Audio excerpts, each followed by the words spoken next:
So right now it's kind of a weird time. We're feeling it on in our maintenance department with kind of pricing going up and various different materials and so forth. I mean, lumber has been a big topic of conversation with that going up, and that's your main material.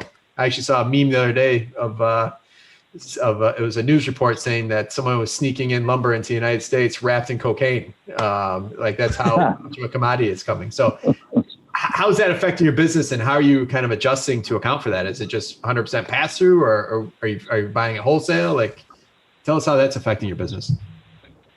No, I work with a good company out of Schiller Park, Totem Lumber, and these guys have kept me fed throughout the pandemic. It's basically on my end where I got to adjust my contracts, add in the terms and conditions that, material prices they're subject to change due to COVID. But normally when I get to that point, it's usually about $600 or $700 more than what I've, currently bid from the contract. So no, I just put a term and condition in there, allowing me to go in for a little bit of extra money. But no, at one point I actually stopped selling. I stopped selling in February and March. I didn't want to do any sales because the wood was it was just skyrocketing. Every day was a different price.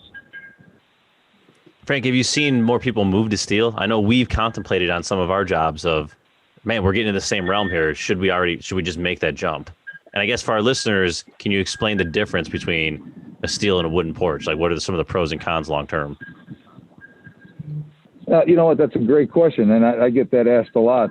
I'm not a steel fan. All of us have been in the business, or us three have been in the business for quite some time, and anybody knows that when you walk on a 7 or 8 year old steel porch, chances are there's a ton of maintenance that needs to be done.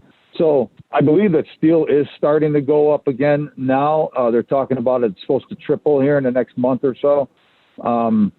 But the maintenance on steel is a little bit more. The way that they design these porches, I like the C-channels. Those last and anything that's solid. But when you're putting this diamond plate application on the treads and diamond plate on the landings, I just think that stuff's not really meant for that. If it was a solid grate system, like a subway grate that was on the landings and the stairs, then I think that's a great steel porch. But using diamond plate for landings and stairs, I don't think it's a great idea. It just rusts too fast. You put a lot of salt down. Most times management companies are managing a lot of these properties, and their guys just literally douse the porches in salt, and that affects the steel. So the most reasonable way of going, most reasonable way would be wood, in my opinion. Steel would be a lot of maintenance down in the future if you don't take care of it.